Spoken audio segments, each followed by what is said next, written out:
aged 10 to 12 years of age. Aarti Joshi, being a teacher, she would come and explain us what exactly they have done in the class and what are they going to perform us tonight.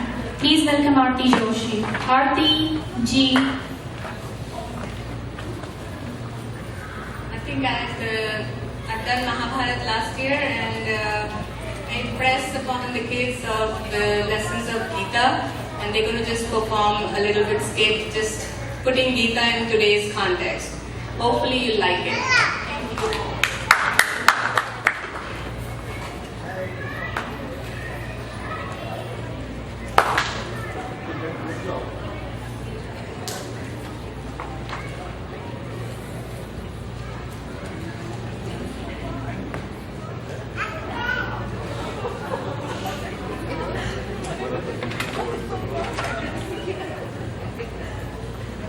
Give me a few minutes just to set the stage. The biggest sin to kill them just for money and kingdom.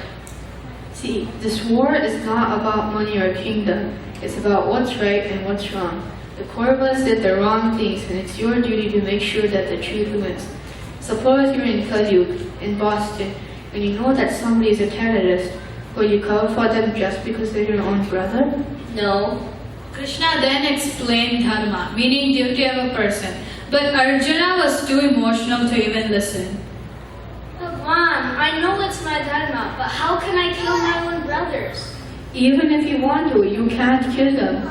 What do you mean I can't kill them? You can at most destroy the physical body. But isn't that killing them? No, you are an eternal soul, and like that can neither be born nor can it die. Let me explain. When you go to bed tonight and you change into your night dress, you would remain the same Arjun. For a night dress of yours, you would say, my night dress. I, the night dress, would be funny. That would be funny. That's why I, the night dress, is wrong. I, the body, is wrong. That's why we don't say I, the body, but we say my body. You are an eternal soul, and just like you change shirts, you change bodies every birth. That is all. But still, I can't kill my own family. You are not going to kill them. Could you please explain, Bhagwan? All of this is like a game of chess for me. I, as the chess player, decides who moves where and who kills whom. But don't worry, at the end of the game, all pieces, white or black, go in the same box.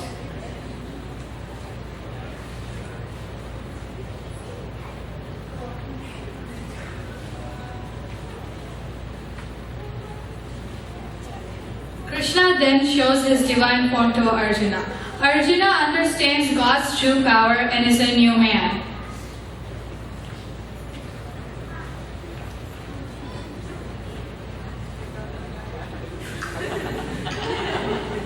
Hey Bhagwan, now I understand your true nature. You are supreme and all-powerful. Please Bhagwan, tell me, how do we worship you? There are not one but multiple ways to worship me. They are called Jnana Yoga, Bhakti Yoga, Raj Yoga, and Karma Yoga. Why don't we learn these from my devotees itself? They both go to the first devotee, who is reading the Bhagavad Gita. I hear you are a great devotee of Lord Krishna. Please tell me, how do you worship him? I am reading Vedas. That way I want to purify my mind and get out of the cycle of birth and death. Through the knowledge, I want to attain yoga. Yoga meaning to unite with God. They then go to the second devotee, who is praying with the Japmala. I hear you are a great devotee of Lord Krishna. Please explain your way of worship. I am chanting the Maha Mantra. Only His mercy can free me from old age, disease, and death. Serving Him with love and devotion is Bhakti Yoga. They then go to the third devotee, who is sitting and meditating. I hear you are a great devotee of Lord Krishna. Please tell me, how do you worship him? All the desires for food, money, and fun keep me away from true happiness. I'm meditating for self-control, which will help me control my senses. They then go to the fourth devotee, who is feeding the poor. I hear you are a great devotee of Lord Krishna. Could you please explain your way of worship? I am a common householder. I do not understand the complex philosophy. All I know is that God is everywhere. I believe in Karma Yoga, which is doing your duty without expectations for anything in return. I am serving God by serving His needy children. Nar Seva, Narayan Seva is my Maha Mantra. So now you know, Arjun, there is not one but many ways to worship me. Thank you, Bhagwan. All right.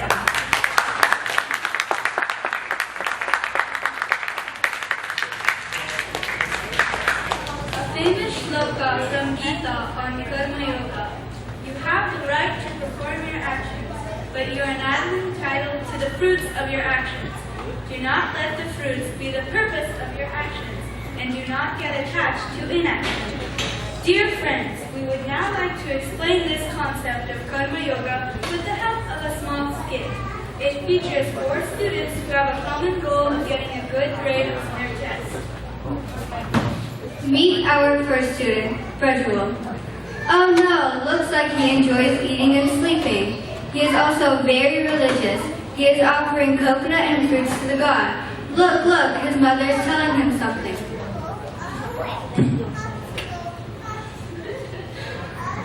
Son, as a student, your duty is to study. What you are doing is inaction. Without doing your duty, if you think you're going to bribe the god, you're wrong.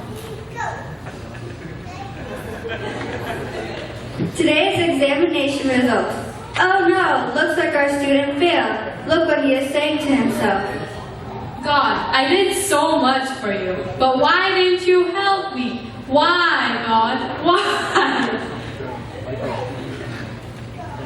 Meet our second student, Varun. Looks like he enjoys playing on his iPhone more than doing his studies. I forgot to check the latest iPhone game. Look, his dad comes to talk to him. Son, what you are doing is called Pramad, meaning doing what is not your duty. You need to study. If you continue doing Pramad, you will not reach your goal. Our student understands that he needs to do his duty, but he fails to act on it.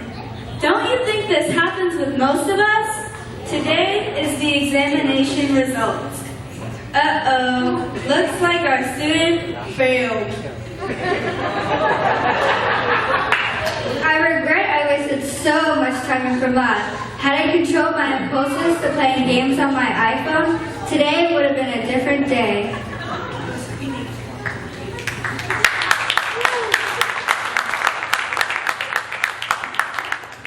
Meet our third student, Amit. He is a very hard worker but puts in more than enough hours of studies. But he's also very worried about his results as well. If I don't get a good grade, what will everyone say? How will I get into a good college? Look, his dad's coming to talk to him. Son, what you are doing is sakam karma. Karma done with the expectations of results. Always focus on your duty in the present, not on the results of the future. Somehow, I am not able to appreciate what Dad says. Today's the day of the exam. Oh no, he's having a stomach ache due to a lot of stress. He's unable to write a good exam. Despite so much hard work, I didn't get a good grade. It is probably because I was so stressed out. If I don't get into a good college, what will everyone say? Meet our fourth student, Aditya Arora. He is a very hard worker and is happy through his studies. Look, his dad's coming to talk to him. Beta, what you are doing is Nishkam Karma. Karma done its duty without attachment to the results. Good job. Keep it up. Today is the day of the exam. He is happy and during the exam. He offers the results to his God later. God, I did all my best. Please accept my work and excuse any shortcomings in my karma. Today's array of the results. Our student got a very good grade and is sure to get into a good college. Look, look, everyone's coming to congratulate him.